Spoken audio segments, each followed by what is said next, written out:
자, 겠습니다. 이제 122페이지입니다. 1조 등 높이 제한에 포함되어 있는 공동주택만의 사생활 보호를 위한 높이 제한, 이것도 한 문제가 항상 나올 수가 있습니다. 자, 이 공동주택이죠. 우리가 아까 앞전 시간에 배웠던 1조 확보를 위한 높이 제한은요, 딱 두 지역이죠. 전용주거나 일반 주거지역 내에서만 그 제한이 발생합니다. 정북과 성남쪽 간에, 정북남 간의 높이 제한입니다. 그런데 우리 공동주택은요, 보시면 전용주거나 일반주거뿐 아니고 준주거지역도 지을 수 있고, 그 다음에 상업지역에서도 보시면요, 주상복합을 지을 수 있습니다. 그 다음에 공업지역 중에서도 이제 일반 공업지역은 연립주택, 그 다음에 중공업지역 아파트 지을 수 있고요. 자연녹지 같은 경우도 아파트는 안 되어도 연립주택, 또 계획관리지역도 타운하우스성 연립주택을 막 지을 수 있습니다. 그래서 공동주택은 지을 수 있는 곳이 참 많이 있습니다. 공동주택은요, 지을 수 있는 모든 장소에서 바로 이 제한이 발생합니다. 그래서 전용과 일반적 관계없이 공동주택을 건축할 수 있는 모든 장소에서는요, 이 4번에 있는 이 사생활 보호를 위한 높이 제한이 발생한다고 합니다. 그럼 잘 아시죠? 공동주택 보시면요, 아파트 단지가 딱 올라가면 제일 끝에 통해서 그 앞에 보면 단독을 싹 바라볼 수 있죠. 기분 나쁘다, 그렇죠? 또 같은 단지 안에도 보시면요,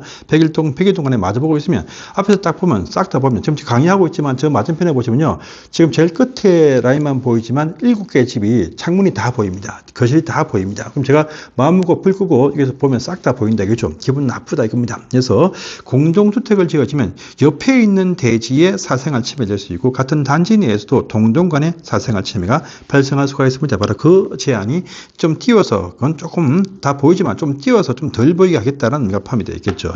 해서 보겠습니다. 1번에 인접대지 경계선 등의 방향으로 채광청을 둘 때 높이 제한이 또 하나 있습니다. 이게 뭐냐면요, 이건 옆에 있는 인접대지의 사생활 보호를 위해서 공동주택을 지을 때 높이가 제한된다는 말이고요. 밑에 또 2번에 보시면 하나의 단지, 대지 안에서 하나의 단지 내에서 101동, 102동 동동 간의 높이가 제한이 있다는 의미가 여기에 포함이 되어져 있습니다. 해서 보십시오. 인접대지의 사생활 보호를 위한 높이 제한이 있네요. 자, 건축물 각 부분, 즉 공동주택 건축물입니다. 각 부분의 그 높이는 인접대지 경계선까지의 띄운 수평거리의 2배를 높이는 넘을 수 없고, 근린상업지역과 준주거지역은 4배를 넘을 수 없다고 합니다. 이 말은요, 이 띄운 거리의 2배 넘을 수 없다, 높이가, 이 말은요, 높이의 2분의 1 이상 띄워라와 같은 말입니다. 또 사생활 보호가 좀 덜한 근린상업지역과 준주거지역은요, 높이의 4분의 1, 띄운 거리의 4배를 넘을 수 없다고 합니다. 그러면 당연히 여기 앞페이지에 살짝 보시면 그 내용이 여기 안 나와 있네요. 여기 근린상업지역과 준주거 말고도 이제 상업지역이 또 있습니다. 중심상업지역과 일반 상업지역이 있거든요. 그곳은요, 사생활 높이 제한이 없습니다. 그래서 중심상업지역들, 일반 상업지역에서는요, 바로 코앞에 오피스텔 빌딩, 코앞에 업무시설 오피스 빌딩, 바로 그 코앞에 주상복합 아파트 딱 지어놓고서 마주보고 있습니다. 사생활 보호를 안 해줍니다. 그러면 또 있습니다. 유통상업지역은 왜 없느냐? 유통상업지역은요, 공동주택 자체를 건축을 하지 못해. 그러니까 아예 빼놓고 있다. 물론 오피스텔이 있겠지만 공동주택은 지을 수 없다는 의미가 포함이 되어 있습니다. 그래서 보십시오. 자, 그런데 자, 우리 다세대 주택, 요것도 보시면 서민 필라 주택이지만 요것도 높이가 한 10m, 10m 올라갑니다. 필로티 빼고 나면 한 10m 올라가요. 그러면 이 높이 필로티 빼고도 한 10m 올라간다. 그러면 그 10m이면 5m를 띄워요. 5m 띄우면요, 땅을 많이 차지합니다. 그러면 서민 필라 지을 때 땅값 때문에 필라 지을 수가 없어. 그래서 요 다세대 주택을 지을 때는 1m만 띄우면 되겠다. 이렇게 또 완화해준다. 이렇게 또 하시면 되겠습니다. 이것은 옆에 있는 인접대지 사생활 보호를 위해서 이 대지 간에 바로 이 공동주택을 지을 때 사생활 보호를 위한 요 높이 제한이 있습니다. 꼭 봐주시고요. 또 두 번째는요, 하나의 대지가 뭐냐? 같은 단지란 말이에요. 같은 단지, 아파트 단지. 요 안에서의 마주보는 2동 이상을 딱 건축할 때 높이 제한이 발생합니다. 같은 대지, 같은 단지 안에서 2동 이상의 수를 마주보고 있을 때 옆에 보면 잘 나와 있습니다. 채광창, 큰 발코니 창문들 있죠? 쫙 보이네요.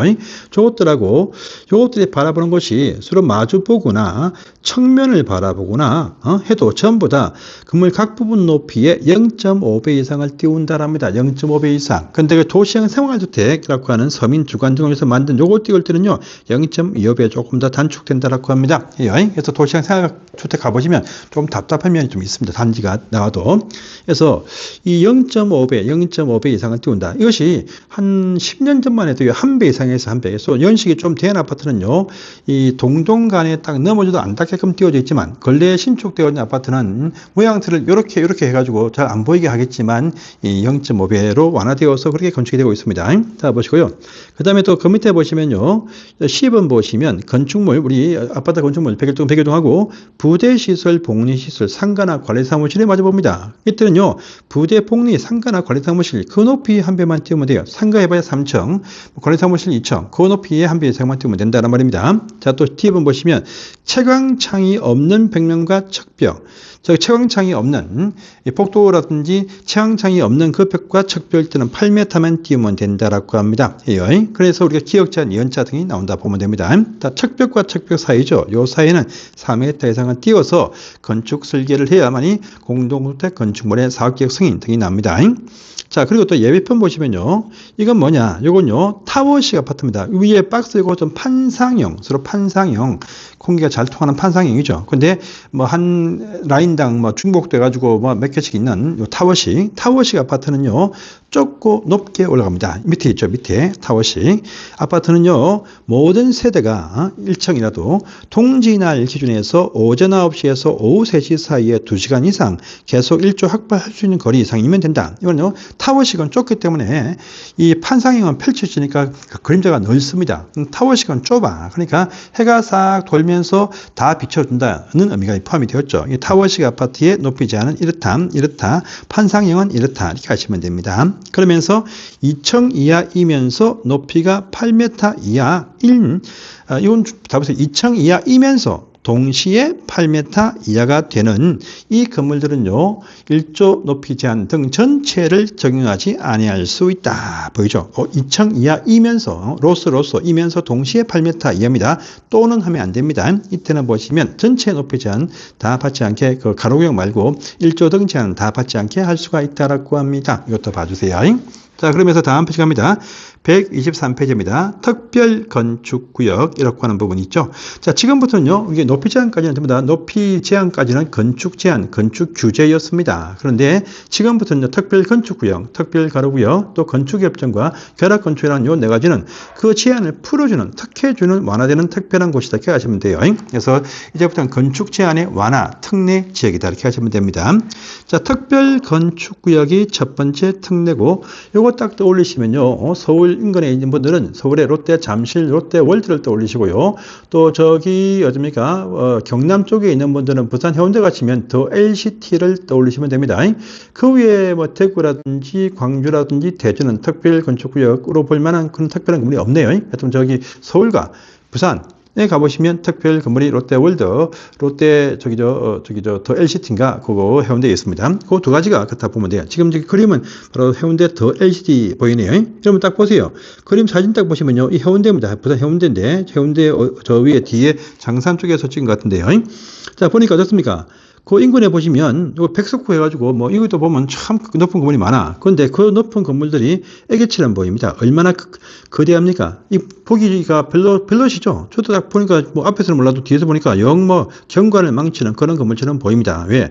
이 건물이 나올 수밖에 없는 이유는 뭐냐? 요 건물을 위해서 높이도 빼주고 다 빼주니까 특별 건물이 튀어나왔다 보면 되겠습니다. 이런 식의 건물들이다 보면 돼요.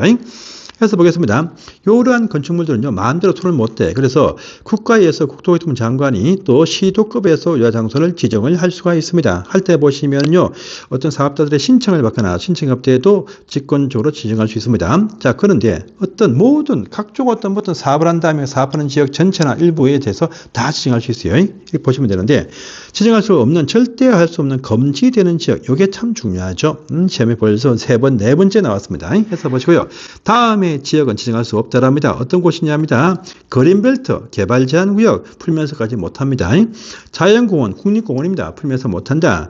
접도구역은요, 도시 안에 없습니다. 도시 외곽에 나가 보시면 시골길 가보시면요. 반경 얼마까지, 뭐, 어떤 데는 뭐, 5m, 또 30m까지도 주어지는데, 건축 못하는 건축 금지되는 시골 농촌길들이 있습니다. 이게 뭐냐? 접도구역입니다. 그거 풀지 말합니다. 자, 그러면 산, 보시면요. 우리 한국의 산 하면요. 보전산지 아니면 준보전산지입니다. 개발할 수 있다, 준보전산지, 개발 못한다가 보전산지입니다. 근데, 이 보전산지까지 풀면서 특별 건물을 지을 수 없다라고 합니다. 그래서 계자접보 지역은 지정 금지입니다. 지정 금지예요. 개발 제한 구역, 자연공원, 접도구역과 보전산지는 안 됩니다. 근데 혹시나 군사기지와 군사시설 보호구역은요, 국방부 장관과 협의하면 지정을 할 수가 있습니다. 종전에 그것도 지정 금지 대상지에 포함이 되었지만 풀어가지고요, 국방부 장관과 협의하면 군사자 붙는 곳은요, 지정할 수 있습니다. 그래서 요 지금은 계자접보밖에 없어요.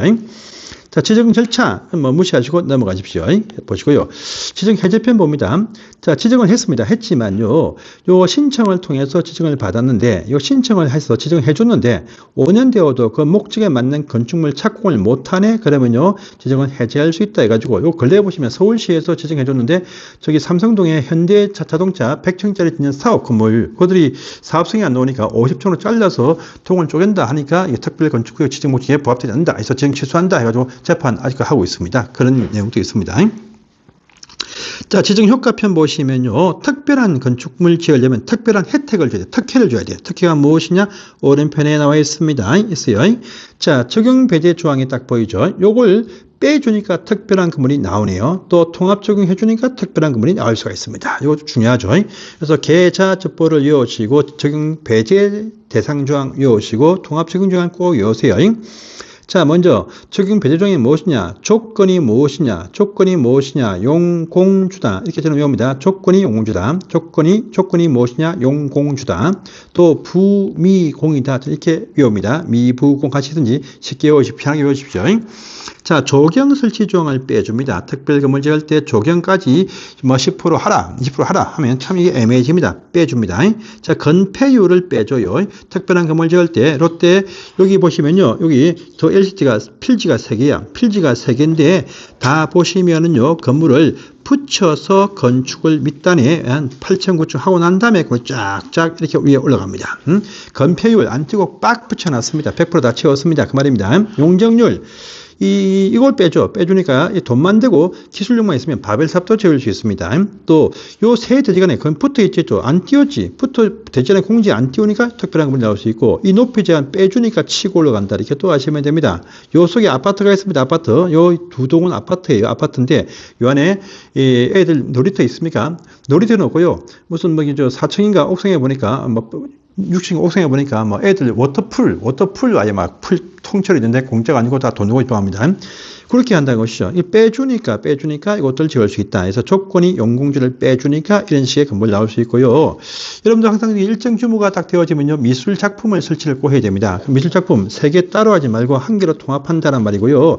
요 전체 새 건물들 지하 차고들 같이 통합적으로 같이 있습니다. 부두주차장. 또 공원 또 한쪽에 별도로 딱 조성해서 같이 했다. 이렇게 이용한다는 말이죠. 그래서 부미공원 통합하고 조건이 용공주는 적용을 하지 않는다. 또 계자접보 지역 지정하지 못한다. 요 세 파트를 꼭 기억을 해 놓으시기를 바랍니다. 그래서 보시고요.